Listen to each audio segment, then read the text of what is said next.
드디어 전도서의 마지막 장 12장에 왔습니다.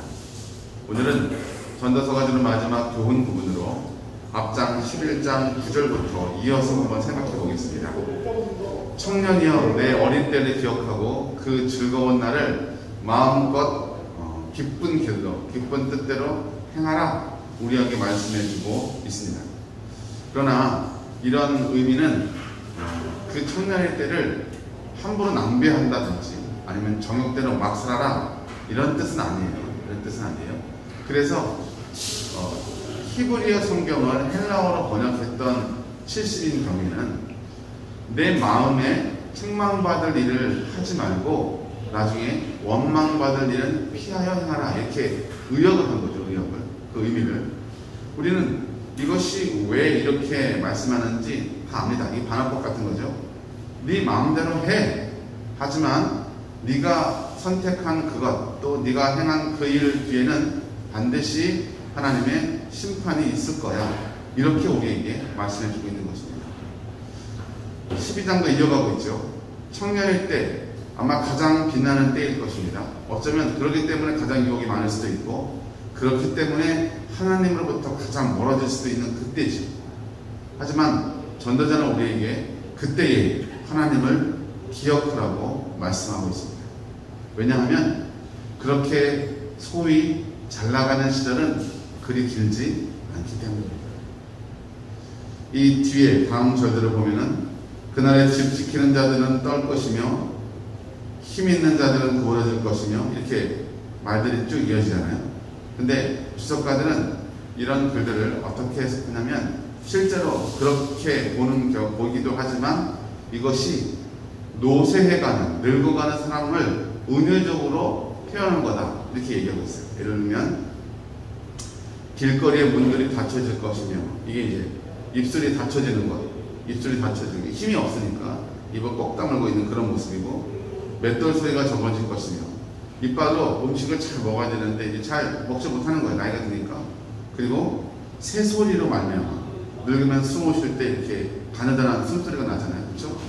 살구나무에 꽃이 피고 머리가 휘어져가는 것이라든지 맨 마지막에는 뭐라고 말씀하냐면 영원한 집으로 돌아가고 조문객들이 거리로 왕래하게 된다. 이게 죽음을 은유적으로 상징으로 보여주는 거죠. 잘 나가던 사람도 또 그렇다고 실제로는 잘 나가지 않지만 스스로 잘 나간다고 생각했던 사람도 또 실제로 잘 나가던 사람도 마지막 때가 되면 다 모든 사람들이 갔던 그 길로 조상들이 갔던 그 길로 가게 된다는 것입니다. 그래서 젊은 그날 청년의 때가 헛되다고 말합니다. 이것은 가치하다, 무가치하다 그런 의미가 아니라 정말 빠르게 화살같이 광음이 화살같이 지나간다 이런 표현이죠. 그래서 헛되다라고 전도자는 표현하고 있는 것입니다. 9절에 와서 전도자는 자신의 일을 이제 고백적으로 회고하는 모습이 보입니다. 자조적인 자신에 대한 평가죠. 학문을 연구하고 책을 많이 읽는 것이 어떤 일이래요? 피곤한 일이라고 해요. 여러분 세상의 학문을 이루는 것도 쉽지 않습니다. 그러나 그 학문의 뜻도 참 재밌잖아요. 어떤 사람이 공부를 열심히 해서 학문을 이루어서 대가가 됩니다. 근데 그 후대에 그를 능가하는 다른 사람이 나타나서 어떻게 하죠? 그가 일어나는 학문을 부정하죠. 부정하는 일이 반복되는 거예요. 그래야 더 주목받는 뛰어난 학자가 되는 거예요.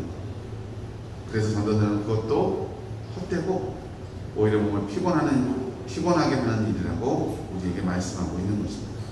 우리 13절 14절 말씀을 보고 말씀을 정리해 보겠습니다. 이제 결국은 다 들었으니 하나님을 경외하고 그의 명령을 지킬지어다. 이것이 모든 사람의 본분입니다. 네 번의 강화를 통해서 헛되다는 이야기와 또 교훈을 우리에게 다 이야기해 준 이후에 이제 인생을 사랑하는 백성들 그리고 이 글을 읽는 사람들이 어떻게 하기를 원하는가?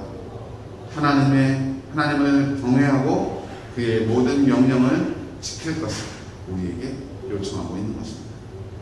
그리고 맨 마지막에 또 잊지 않고 어떤 거죠? 하나님은 모든 행위와 모든 은밀한 일을 선악간에 심판하시리라. 아멘. 여러분, 사람은 다 자기가 한 일이 스스로 옳다고 여기고 또 남들에 비해서 나는 부끄러울 게 없어 라고 주장할 수 있지만, 하나님의 심판은 우리가 행한 모든 일들 가운데 이루어질 것입니다. 그래서 하나님 앞에서는 교만할 수 있는 거죠. 오늘 하루 하나님이 주신 복된 삶, 본질은 허무하지만 그 허무한 삶 속에 하나님이 주신 참 진리를 발견하고 또 삶의 의미와 방향을 온전히 찾아가시는 사랑하는 주의 성도들 되시길 주의 이름으로 축복합니다. 기도하겠습니다.